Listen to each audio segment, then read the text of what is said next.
France जी के लिए भी फूड इंडस्ट्री पे काम कर रहे हैं। हरिओम इंफ्रा इनकी कंपनी का नाम है। उत्कर्ष पटेल, कहाँ है उत्कर्ष? जोरदार ताली बजा भैया उत्कर्ष के लिए। आप उत्कर्ष पे पहुंचो, अभी फूड प्रोसेसिंग का काम करेंगे। Messrs KDS 0V pipe industry, Pushpendra Tiwari ji. Tiwari ji किधर हैं? पुष्पेंद्र तिवारी जी हैं क्या यहाँ पे? अभी आपने जगह ही नहीं रखी आने की, बैठेगी कहाँ बैठे आदमी? इंडस्ट्री लगाने वाले बाहर खड़े, इससे बड़ा क्या और सफलता होगी। जोरदार ताली बजा आपने। AK जोशी जी हैं। ये ऐसा दौर भी देखना चाहिए अपने को। फैक्ट्री लगाने वाले ही बाहर है। श्री AK जोशी जी कहाँ है? AK जोशी जी वो उधर है। जोरदार ताली बजा भाई। AK जोशी जी, महावीर कोल रिसोर्सेस प्राइवेट लिमिटेड। आप माइनिंग के सेक्टर में काम करेंगे। लगभग 100 करोड़ का निवेश करेंगे। जोरदार ताली बजा भाई।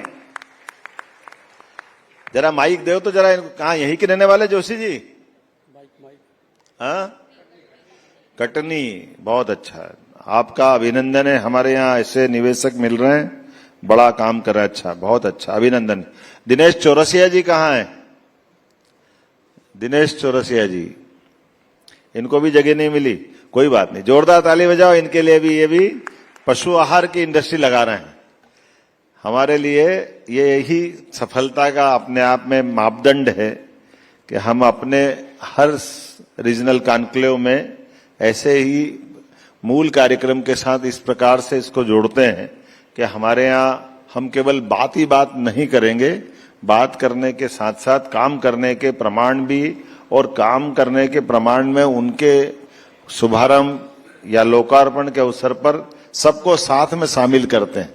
उनकी खुशी में हम सबकी खुशी है। यशस्वी प्रधानमंत्री के नेतृत्व में इसी प्रकार से ये लगातार काम चल रहा है। एक बार जोरदार ताली बजा सभी के लिए। मेरी अपनी ओर से सबके प्रति शुभकामना, बहुत बहुत बधाई। धन्यवाद माननीय मुख्यमंत्री जी। और अब मैं आपसे निवेदन करती हूं कि आप IT पार्क रीवा का वर्चुअल भूमि पूजन करें और विंध्य क्षेत्र की औद्योगिक संभावना एवं व्यापारिक परिवेश को पंख लगाने के लिए एक IT पार्क विंध्य क्षेत्र की जनता के लिए रीवा में बनाया जाएगा। ये भवन रीवा के मध्य में स्थित होगा, जिससे इस भवन की विंध्य क्षेत्र में अलग पहचान होगी। ये भवन लगभग 50,000 वर्ग फुट क्षेत्रफल में बनाया जाएगा, जिसकी ऊंचाई 45 मीटर होगी। 10 मंजिला भवन के निर्माण में कुल लागत 66.71 करोड़ आएगी। भवन का निर्माण 2 वर्षों में पूर्ण कर IT कंपनी को अपने कार्यकाल स्थापित करने हेतु तैयार कर दिया जाएगा।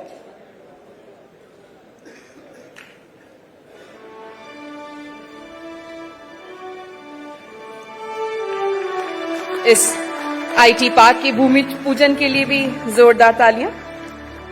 इसके बाद मैं माननीय से निवेदन करती हूं कि आप भूमि पूजन इलेक्ट्रिसिटी सब्सटेंस ऑफ चुरहट का भी करें और रीवा जिले के शहर में लगा हुआ ये जी सबस्टेशन है, इसका भी आप भूमि पूजन करें। वर्चुअल भूमि पूजन रिमोट का बटन दबाते हुए।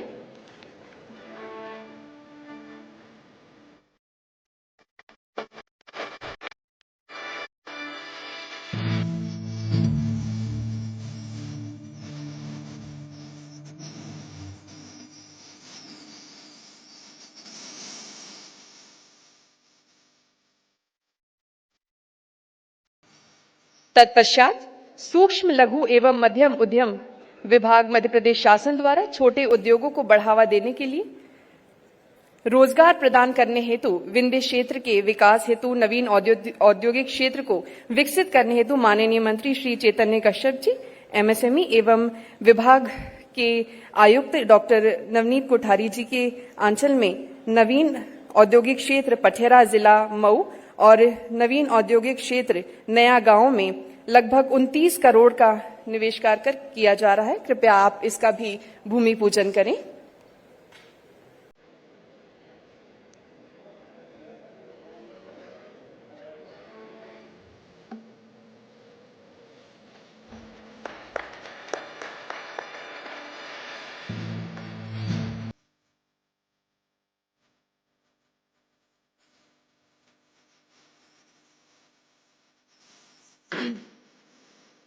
तत्पश्चात letter of intent and allotment प्रदान किए जाएंगे।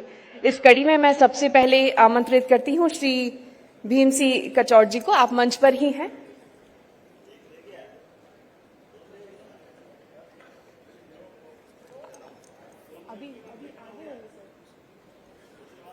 जी,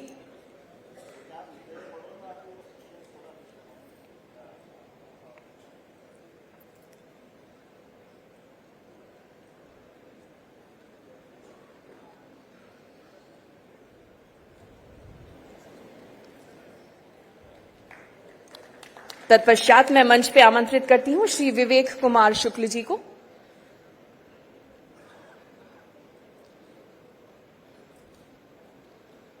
मैसर्स विंध स्टील प्राइवेट लिमिटेड से श्री विवेक कुमार शुक्ल जी। इसके बाद मैं मंच पर आमंत्रित करती हूं श्री एल.एन. शर्मा जी को।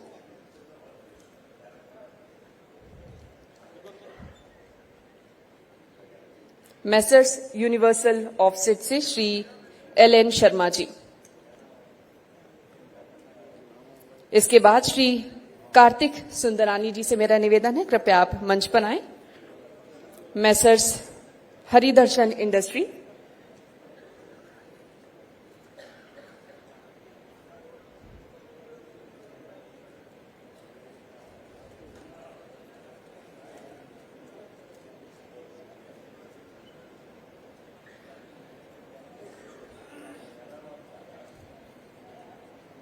श्री कार्तिक सुंदरानी जी। तो इसके बाद श्री वीरेन पटेल जी से मेरा निवेदन है कि कृपया आप आगे आएं और लेटर ऑफ इंटेंट प्राप्त करें माननीय मुख्यमंत्री मध्य प्रदेश शासन डॉक्टर मोहन यादव जी के कर कमलों द्वारा। इसके बाद पर्यटन से मैं आमंत्रित करना चाहूंगी श्री अजय नायर जी को। कृपया मैं आप सभी से निवेदन करती हूं जोरदार तालियां हो जाएं और इसी करतुल ध्वनि के बीच सभी को ये आवंटन पत्र प्राप्त किए जा रहे हैं सभी के द्वारा माननीय मुख्यमंत्री जी के कर कमलों द्वारा। इसके बाद मैं निवेदन करती हूं मैसर्स फेन सेंचुरी से श्री अजय नायर जी पर्यटन से।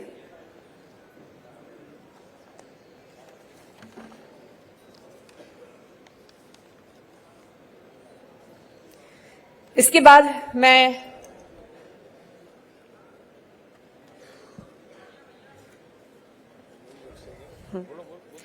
निवेदन करूंगी माननीय मुख्यमंत्री जी से कि मध्य प्रदेश के पर्यटन स्थल नीतियों, आयोजनों और समसामयिक गतिविधियों के प्रचार प्रसार के लिए मध्य प्रदेश पर्यटन बोर्ड द्वारा news letter off beat Madhya Pradesh का प्रकाशन किया जा रहा है। पर्यटन क्षेत्र के देश और विदेश के हितधारक, मीडिया और जन सामान्य को मध्य प्रदेश पर्यटन की उपलब्धियों और नवाचार की जानकारी मिल सकेगी।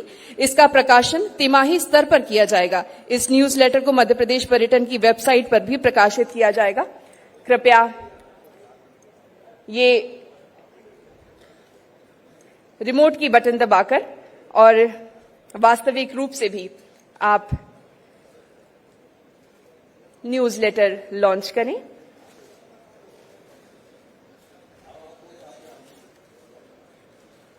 कृपया जोरदार तालियां हो जाएं। ये हम सभी के लिए एक बड़ा ही हर्ष का पल है।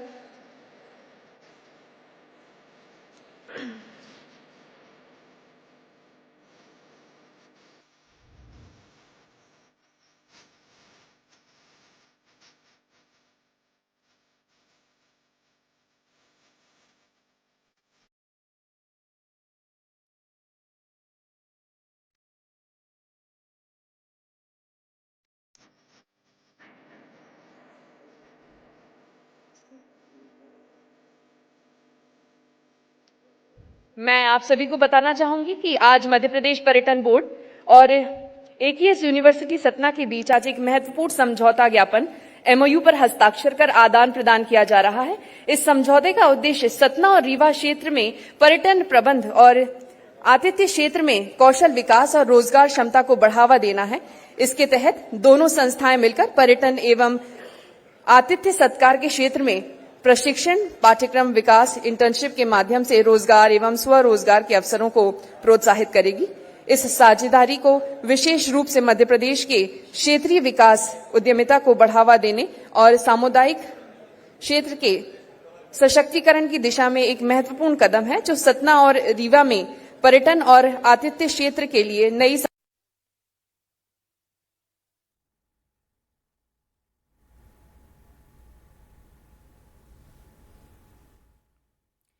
देखिए, रीवा से लाइव तस्वीरें आप तक पहुंचा रहे हैं, जहां पर 5वां रीजनल इंडस्ट्री कॉन्क्लेव, जिसकी शुरुआत मध्य प्रदेश के मुख्यमंत्री मोहन यादव ने की। और साथ ही साथ हमने ये भी देखा कि जब कॉन्क्लेव की शुरुआत होने जा रही थी, उसके ठीक पहले मुख्यमंत्री मोहन यादव ने इस कॉन्क्लेव को लेकर कई बड़ी बातें कही, जिसमें एक प्रमुख बात यह भी थी कि विंध्य के क्षेत्र में अब किस तरीके से विकास होगा, औद्योगिक क्षेत्र में अगर देखा जाए तो किस तरीके से अपार संभावना है। इस बात का भी उन्होंने जिक्र किया कि मध्य प्रदेश की बात की जाए तो अभी तक जितने रीजनल इंडस्ट्री कॉन्क्लेव हुए हैं, उसमें मध्य प्रदेश को करोड़ों में निवेश यहाँ पर हुआ है मध्य प्रदेश में। साथ ही साथ जो युवा है मध्य प्रदेश के, उनको रोजगार के लिए अवसर भी मिल रहे हैं। तो फिलहाल ये तस्वीरें आप देख रहे हैं, ये उस वक्त की तस्वीरें हैं जब मुख्यमंत्री मोहन यादव ने अपने हाथ से दीप जलाकर इस कार्यक्रम की शुरुआत की। और आपको बता दें कि इस कार्यक्रम में कई उद्योगपति भी पहुंचे हैं, जिनसे वो सीधा संवाद भी करेंगे। और फिलहाल ये तस्वीरें, और साथ ही साथ आपको ये भी बता दें कि आज रीजनल इंडस्ट्री कॉन्क्लेव, जिसका आयोजन जो हो रहा है, इस कार्यक्रम की शुरुआत मुख्यमंत्री ने की है। इसके साथ ही साथ MOU जो है उस पर भी हस्ताक्षर हुए हैं। कुछ विकास कार्यों की सौगात भी आज विंध्य क्षेत्र को मिली है। और चलिए बढ़ते आगे, बिलासपुर में 200 करोड़ की लागत से बहुप्रतीक्षित सुपर स्पेशलिटी हॉस्पिटल का काम पूरा हो गया, जिसका 29 अक्टूबर को प्रधानमंत्री नरेंद्र मोदी ने वर्चुअल उद्घाटन वो करने वाले हैं। बता दें कि 4 OPD के साथ अस्पताल शुरू होगा। इतना ही नहीं, गंभीर बीमारियों के इलाज के लिए यह हॉस्पिटल संजीवनी बनेगा। करीब 50 से ज्यादा गंभीर बीमारियों के इलाज की सुविधा यहां पर होगी। सुपर स्पेशलिटी हॉस्पिटल बनने के बाद बिलासपुर संभाग के लोगों को महानगरों का रुख नहीं करना पड़ेगा।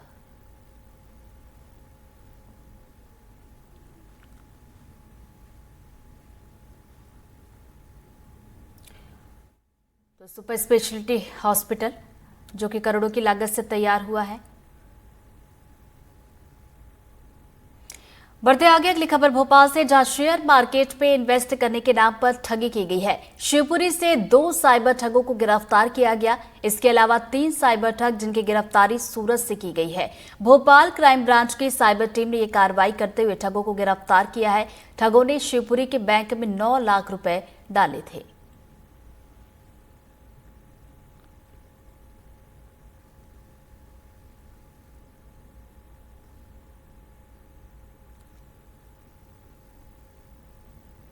मध्य प्रदेश में विभागों के बेहिसाब खर्च पर वित्त मंत्रालय ने अब रोक लगा दी है। अब 30 करोड़ से ज्यादा के भुगतान पर विभागों को वित्त विभाग से मंजूरी लेनी होगी। इसको लेकर वित्त विभाग ने सभी विभागों को पत्र लिखकर 30 करोड़ से ज्यादा के भुगतान पर अनुमति लेना अब अनिवार्य कर दिया है। वित्त विभाग ने यह आदेश अतिरिक्त मुख्य सचिव, प्रमुख सचिव और सचिव को दिया है। सिर्फ फ्लैगशिप योजनाओं को छोड़कर बाकी योजनाओं के लिए भुगतान की मंजूरी को अब जरूरी कर दिया गया है।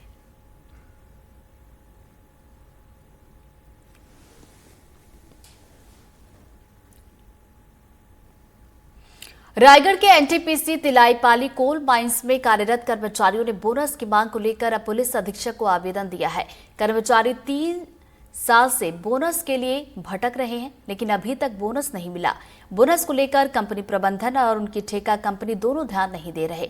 कर्मचारी सरकार की तरफ से निर्धारित दर पर बोनस की मांग कर रहे हैं। मामले में कर्मचारियों ने कलेक्टर से भी गुहार लगाई, लेकिन कलेक्टर ने मामले में कोई सुनवाई नहीं की।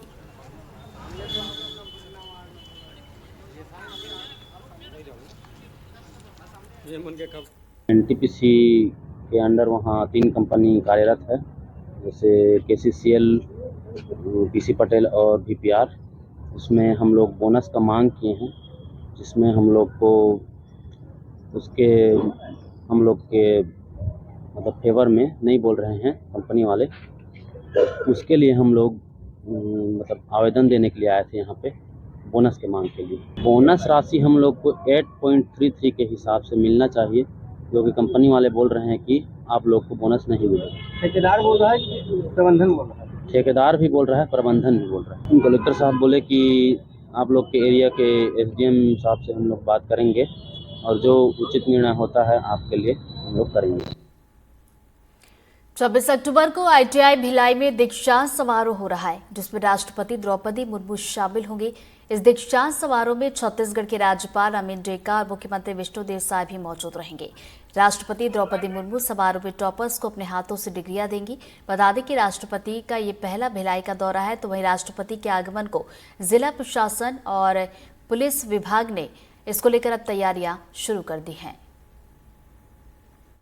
माननीय राष्ट्रपति महोदय जी का प्रोग्राम 25-26 अक्टूबर को फिक्स हुआ है, जिसमें 25 को रायपुर में उनके प्रोग्राम है और 26 को यहाँ दुर्ग में आईआईटी भिलाई में तीसरे और चौथे कन्वोकेशन के तहत जो प्रोग्राम दीक्षांत समारोह रखा गया है उसमें वो मुख्य अतिथि के रूप में इनवाइट की गई हैं। और उनको देखते हुए जो सुरक्षा के मानदंड होते हैं, सुरक्षा के जो व्यापक दिशा निर्देश होते हैं वीवीआईपी के तहत जो पीएम और प्रेसिडेंट के लिए निर्धारित किए गए हैं, उन मानकों के तहत सारी बंदोबस्त का अरेंजमेंट किया जा रहा है। चाक चौबंद व्यवस्था रखने का प्रयास किया जाएगा, जिससे कि प्रोग्राम शांतिपूर्वक और सुरक्षित रूप से संपन्न कराया जाए। ग्वालियर में अवमानना पर सख्त हाईकोर्ट हुआ है। लोक संचालनालय के आयुक्त के खिलाफ जमानती वारंट जारी किया गया। जिला शिक्षा अधिकारी के खिलाफ भी जमानती वारंट जारी किया गया है। प्रिंसिपल के प्रमोशन की सुनवाई का ये पूरा मामला था। सुनवाई चल रही थी, उस दौरान गैर हाजिर रहने पर यह कार्रवाई की गई है और जिला शिक्षा अधिकारी को जमानती वारंट से तलब कराने का आदेश दिया गया।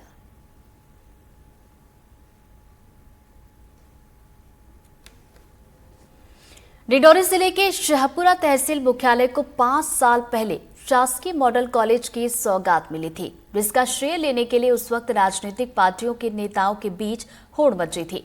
लेकिन अब उसी मॉडल कॉलेज को लेकर नेताओं की बोलती बंद है। उच्च शिक्षा के लिए इलाके के गरीब आदिवासी छात्र छात्राएं यहां पर पढ़ते हैं। शासकीय आदर्श महाविद्यालय 5 कमरों की बिल्डिंग में चल रहा है। इस महाविद्यालय में छात्र छात्राओं की दर्ज संख्या 600 से ज्यादा है, जिनके क्लासरूम के लिए सिर्फ 3 कमरे हैं। इसके अलावा प्राचार्य समेत 41 प्रोफेसर और गेस्ट टीचर्स हैं। छोटे छोटे 2 कमरे का उपयोग प्राचार्य कक्ष और लाइब्रेरी के लिए किया जा रहा है। छात्रों की संख्या ज्यादा होने के चलते कॉलेज का संचालन 2 शिफ्टों में किया जाता है। सिर्फ 3 क्लासरूम होने की वजह से बरामदे में भी क्लास का संचालन हो रहा है।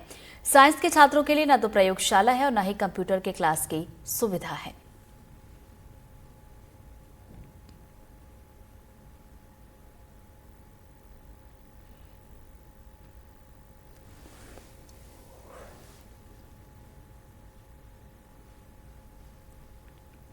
ग्वालियर में नाबालिग बच्ची से छेड़छाड़ करने वाले आरोपी का पुलिस ने जुलूस निकाला। मामला शहर के जनकगंज थाना क्षेत्र का है।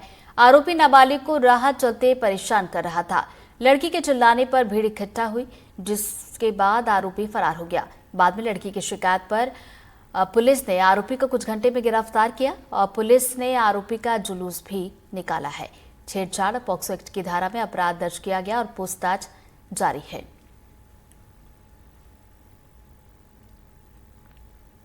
और चलिए एक बार फिर से आपको रीवा लिए चलते हैं, जहां पर रीजनल इंडस्ट्री कॉन्क्लेव में डिप्टी सीएम क्या कुछ कर रहे हैं, आपको सुनवाते हैं। नरेंद्र सिंह तोमर जी से लेके और केंद्रीय मंत्री प्रकाश जावड़ेकर जी भी आए थे। उस दिन भी बड़ा सेलिब्रेशन जैसा माहौल था, क्योंकि 46 साल बाद विंध्य की धरती में, सफेद शेर की धरती पे सफेद शेर की वापसी हुई थी। और नहीं, पहले हम लोग कहते थे सफेद शेरों की धरती पे आपका स्वागत है, लेकिन डरते रहते थे कोई पूछ ना दे कि है कहां सफेद शेर। लेकिन आज डंके की चोट पे कहते हैं कि सफेद शेरों की धरती पर स्वागत है। मुकुंदपुर जो 12 किलोमीटर है, जाके देखिए, व्हाइट टाइगर सफारी में सफेद शेर आपको घूमता हुआ दिखाई दे। हमने सोलर प्लांट का उद्घाटन कराया था प्रधानमंत्री जी से 2020 में। उस समय प्रधानमंत्री जी ने कहा था कि दृश्य को देख के ऐसा लग रहा है जैसे समुद्र, ये कोई जगह नहीं है, ये समुद्र है। इतना लंबे चौड़े एरिया में सोलर प्लांट। उन्होंने कहा था कि रीवा के लोग जब दिल्ली जाएंगे तो गर्व करेंगे कि दिल्ली का मेट्रो रीवा के सोलर से चल रहा है। उस समय 2 रुपए 16 पैसे में, 97 पैसे में सोलर की बिजली उपलब्ध हुई थी। अमेरिका के अखबारों ने छापा था कि lowest ever solar tariff has been received in Rewa solar. Rewa जब न्यूयॉर्क टाइम्स में छपा तो जो विंध्य के लोग अमेरिका में थे वो कह रहे थे आज हेडलाइन में रीवा छपा हुआ है। और 2024 में 3 दिन पहले प्रधानमंत्री जी ने मुख्यमंत्री जी की उपस्थिति में एयरपोर्ट का उद्घाटन कराया, वो भी ऐतिहासिक पल।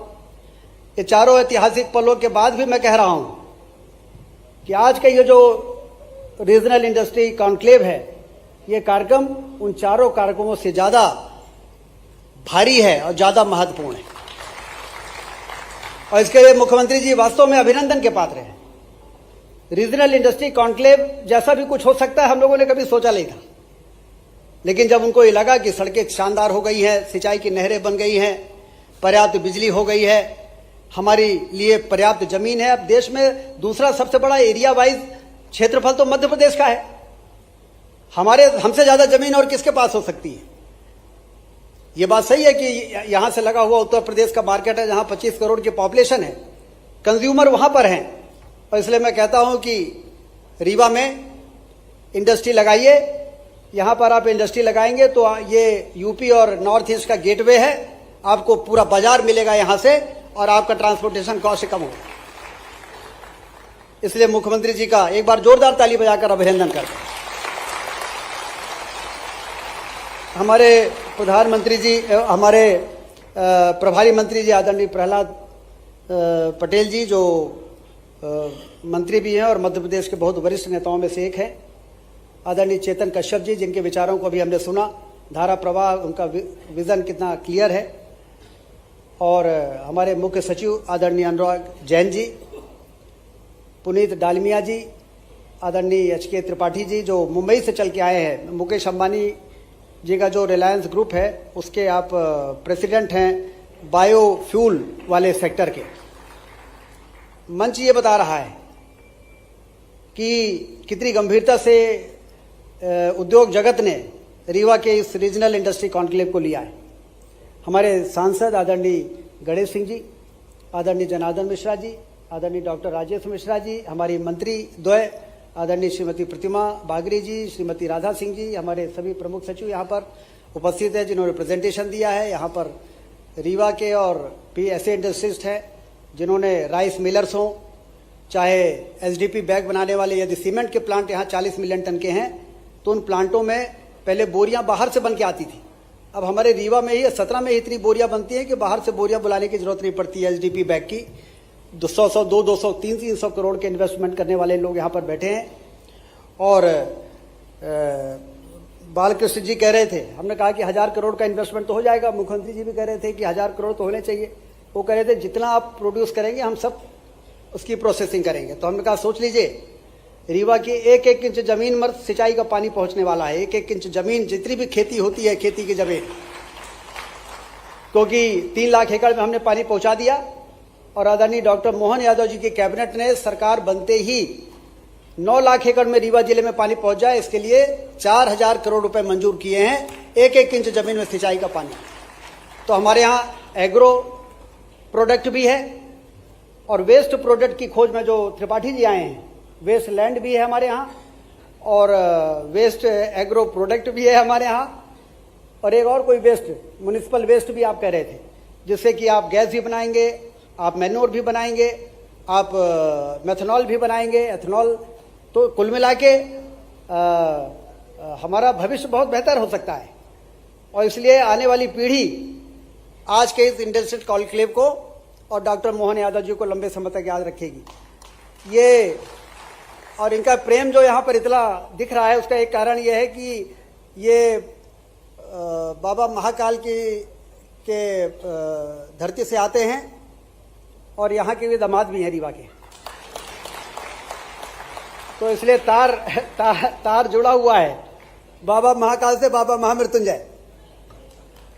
और आज आने के पहले देवराज जी ने बहुत अच्छा काम किया कि बाबा महामृत्युंजय के पहले जल अभिषेक कराया और फिर यहाँ पर भेजा है। इसका मतलब कि जो कमिटमेंट यहाँ पर हो रहे हैं वो सारे के सारे पूरे होंगे। औद्योगिक क्रांति होगी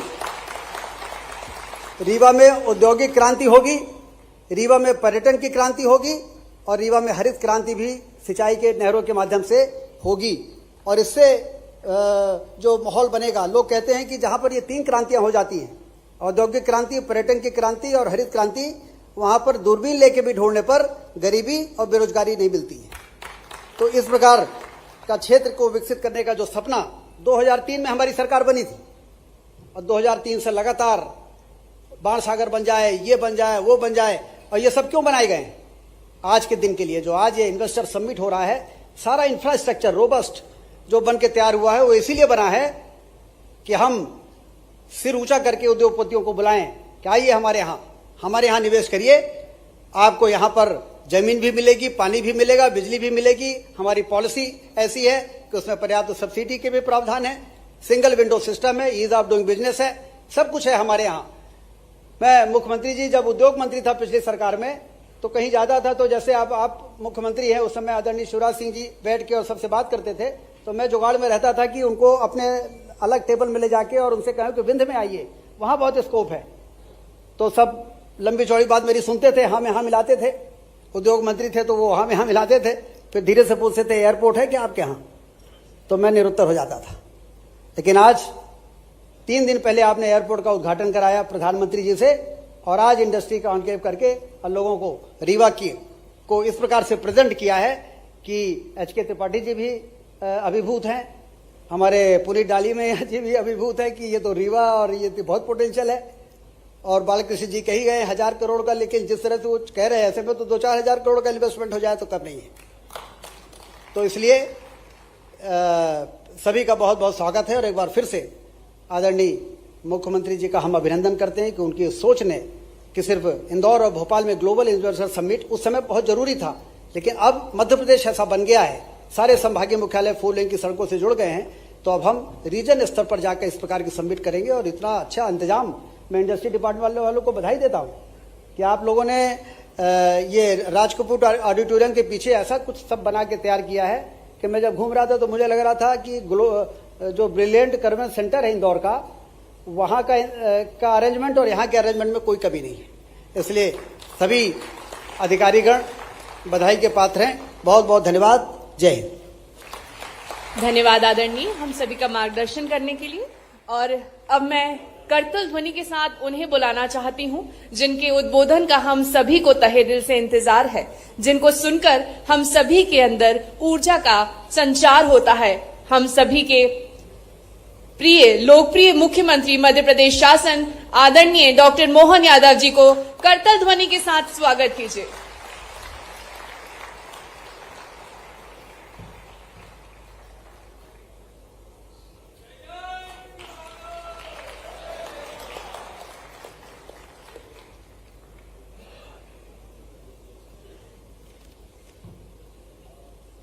रीजनल इंडस्ट्री कॉन्क्लेव रीवा के आज के इस मंच मूर्ति हमारे मंत्रिमंडल के सुयोग्य साथी उप मुख्यमंत्री श्रीमान राजेंद्र शुक्ला जी, हम सब से कामों को मामले में, अनुभव के मामले में सदैव मार्गदर्शन करने वाले हमारे माननीय वरिष्ठ मंत्री, भारत सरकार के मंत्री भी रहे और अब रीवा के प्रभारी मंत्री श्रीमान प्रहलाद पटेल जी। जरा बोल रहे हो, ताली वाली बजाओ भाई, जरा आया मजा आना चाहिए। माना कि मैं आखिरी में बोलना है, इसका मतलब इतना तो कंजूस मत बनो। मैं आप सबको धन्यवाद देता हूं। मैं ये कहता था कि हमारे को माननीय पुनीत जी कार्यक्रम जब करते थे, अभी भी करते हैं, तो नेतागिरी के कार्यक्रम में हमको पता नहीं कहां से इकट्ठे करके लाना पड़ता है और ये कोशिश करना पड़ती कि 1 घंटे में खत्म कर लो। और ये कार्यक्रम ऐसा कार्यक्रम है कि यहाँ कोई जाता तो आप पहले लाइन लगा के दूसरे खड़े हुआ के तुरंत बैठ जाते। ये है कार्यक्रम, वास्तव ये कार्यक्रम की सफलता।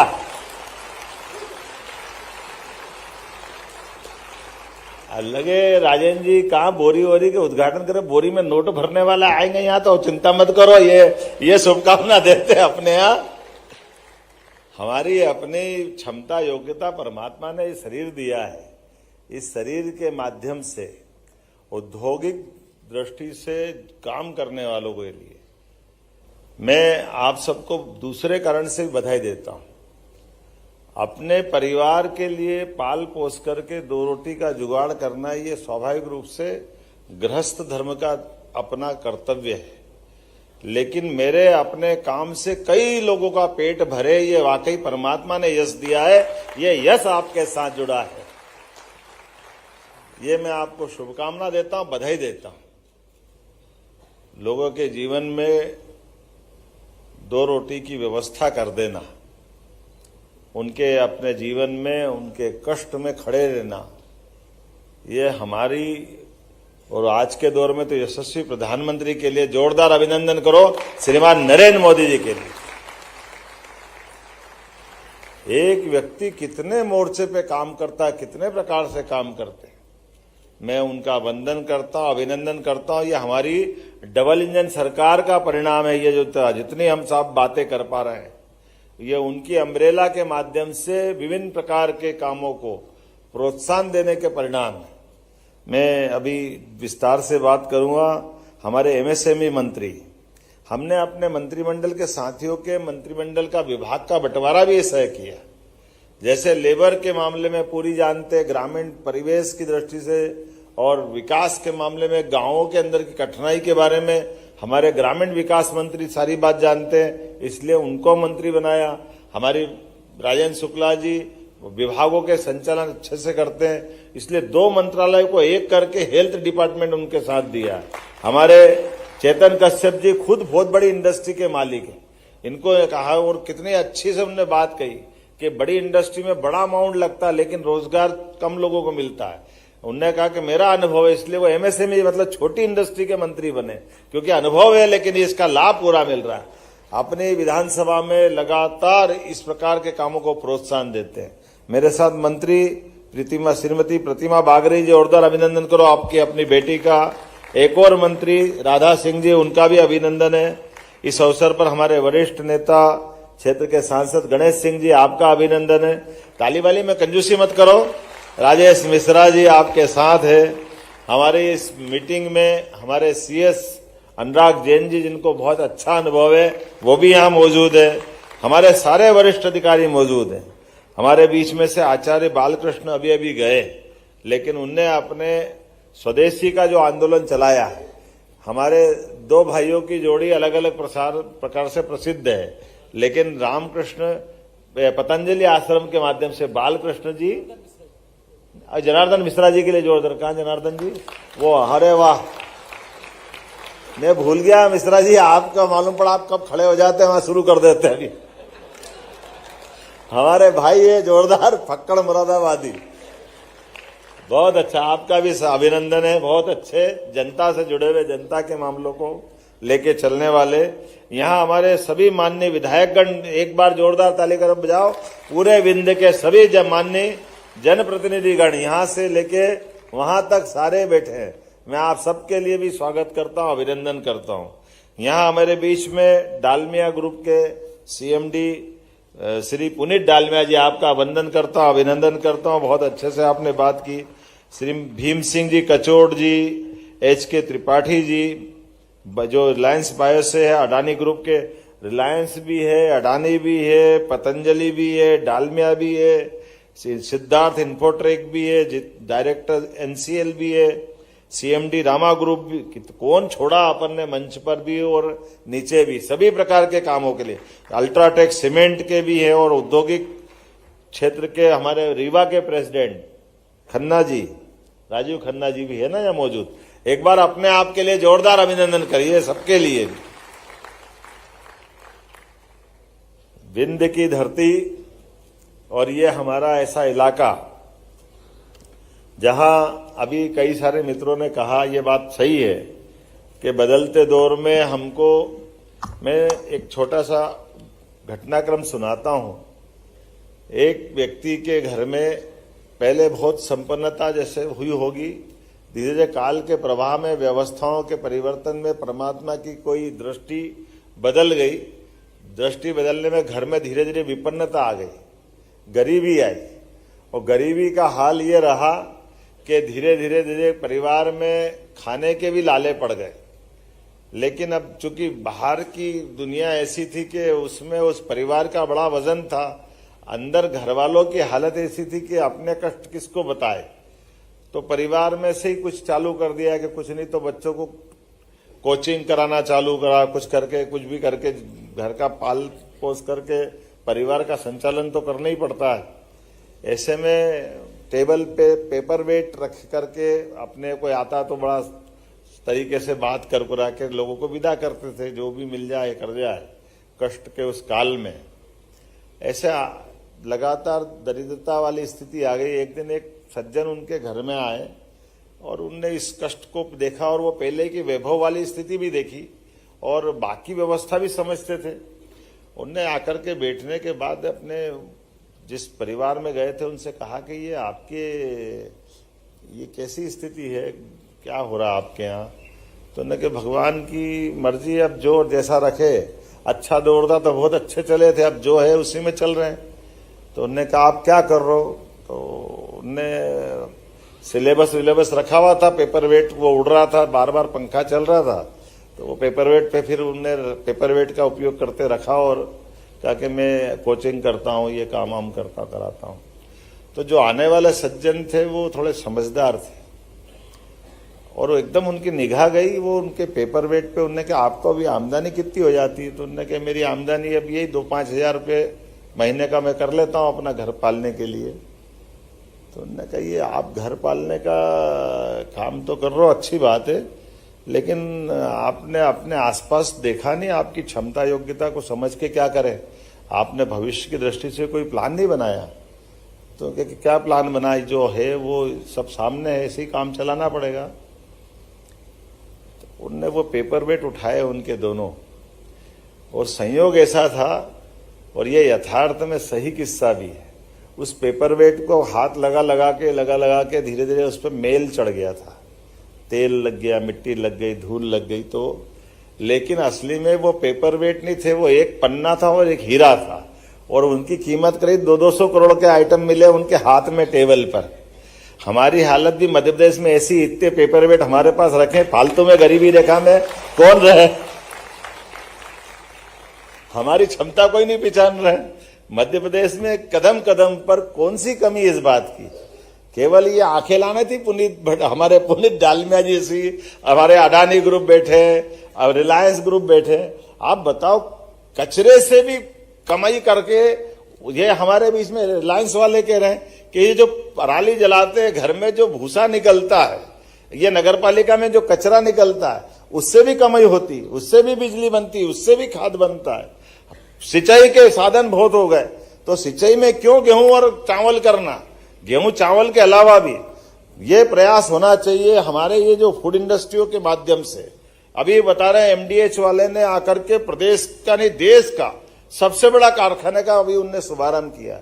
अब आप कोई कल्पना कर सकता कि 1 बीघा में 1 लाख रुपए की आमदनी हो सकती, और ये आश्चर्य नहीं है। हमारे यहाँ ये फूड इंडस्ट्रियों के माध्यम से मालवा के तो कई किसान लहसुन आलू प्याज करते हुए अपने घर में इस प्रकार की आमदनी करते हैं।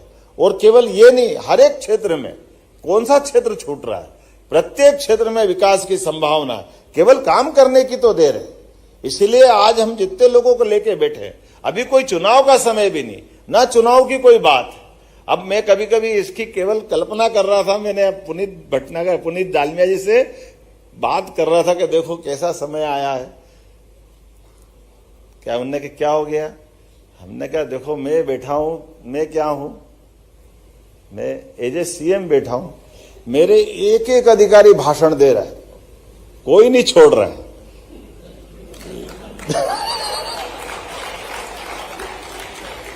सीएस से लेके पीएस तक, और क्या दिल भर भर के बोल रहा, मेरे को भी मजा आ रहा ये अपने आप में।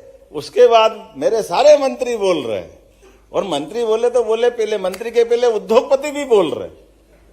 कोई यहां से बोल रहा है, जिसको जगह मिल रही वहां से बोल रहा है, कोई हाल में से बोल रहा है, तो कोई वर्चुअल रूप से जहां से मर्जी आके जोड़ के बोल रहा है।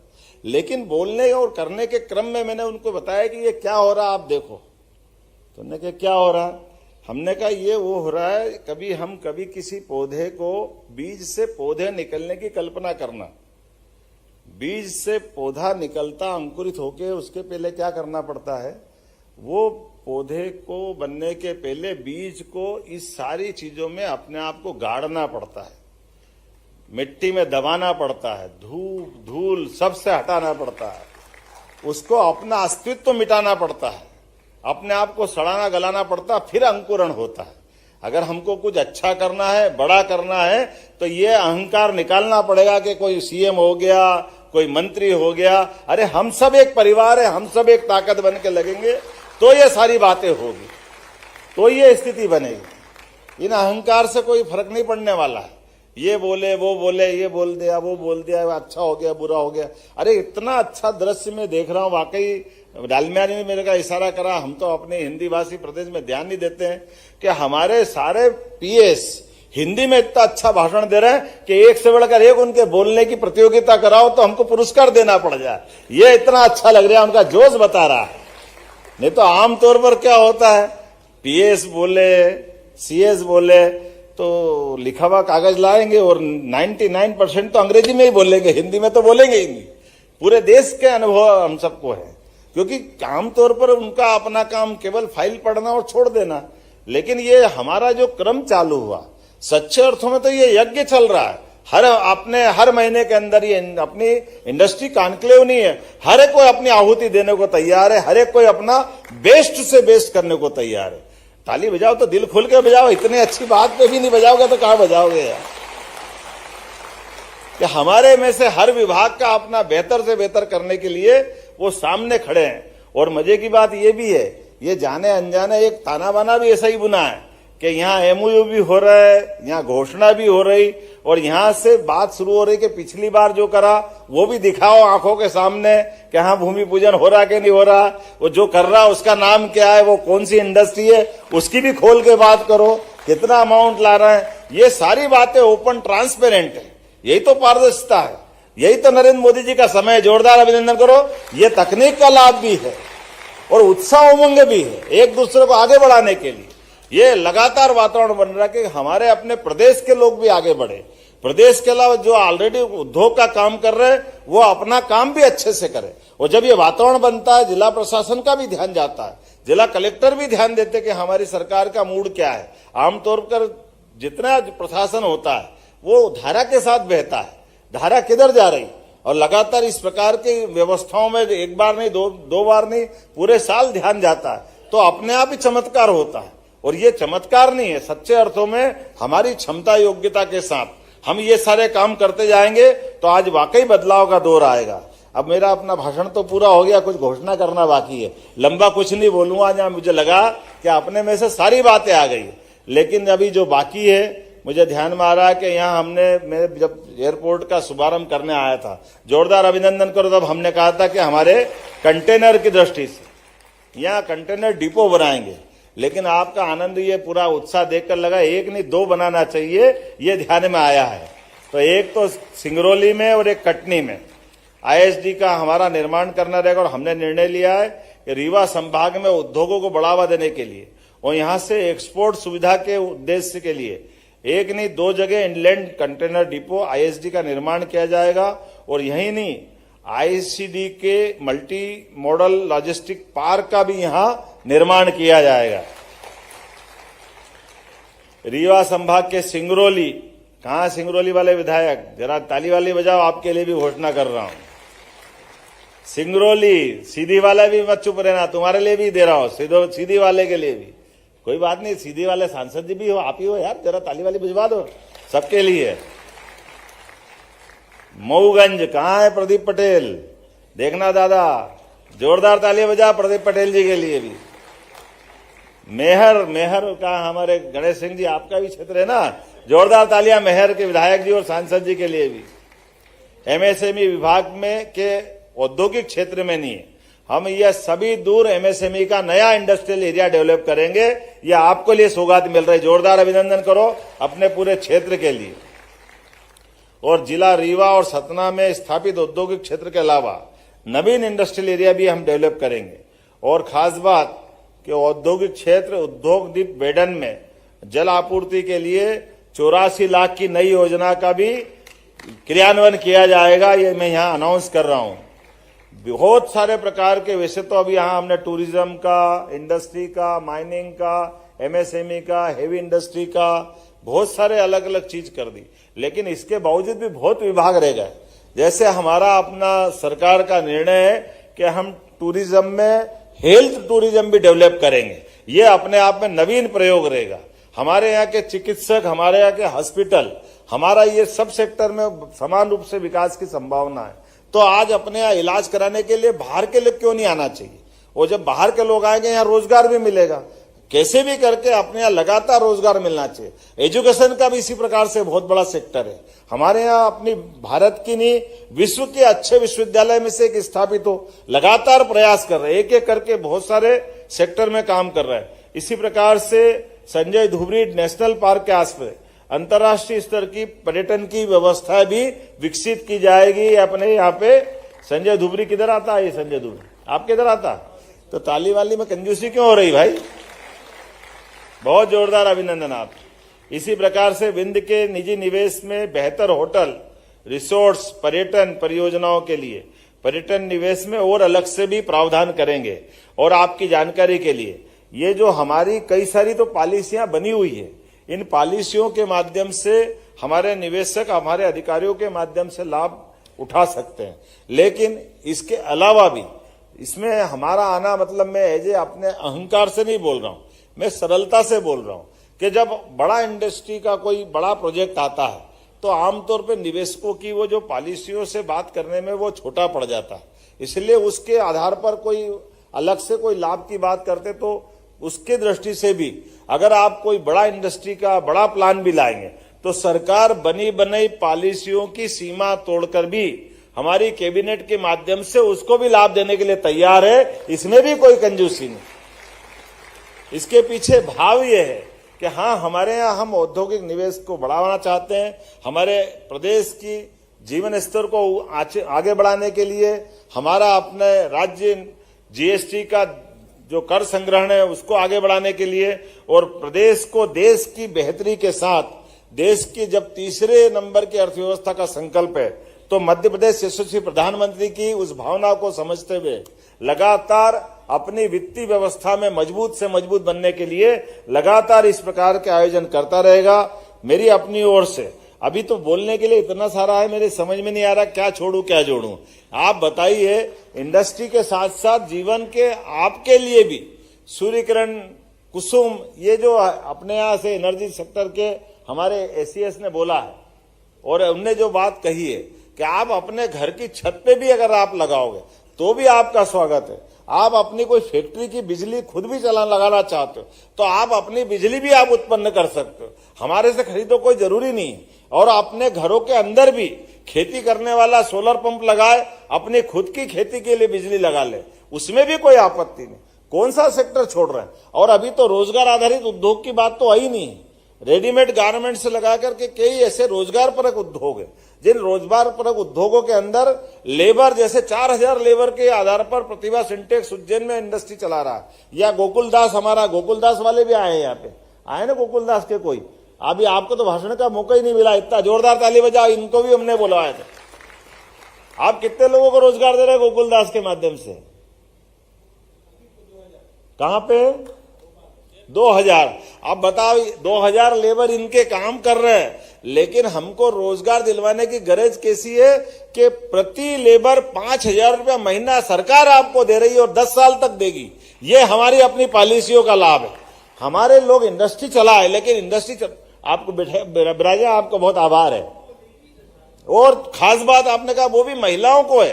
अरे भाई, हमारे यहाँ यही तो बदलाव है। इसीलिए हमने कहा कि केवल लाडली बहनाओं के लिए हम 1250 दे रहे हैं, ऐसा नहीं है। लाडली बहनाओं को आगे आकर के वो हमारी इंडस्ट्री में काम करे तो इंडस्ट्री में 15,000, 10,000, 15,000, 20,000 जैसे वो काम करेगी, उसमें प्रति बहन को 5,000 रुपए का हम उनको अपना एक तरह से प्रोत्साहन देंगे ताकि वो काम करे।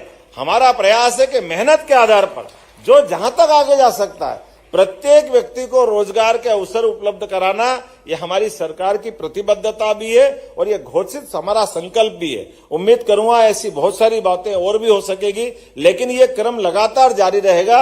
आइए हम सब मिलकर के यशस्वी प्रधानमंत्री के नेतृत्व में ऐसे सकारात्मक कदमों को लगातार उठाते रहें। बहुत बहुत धन्यवाद। भारत माता की जय।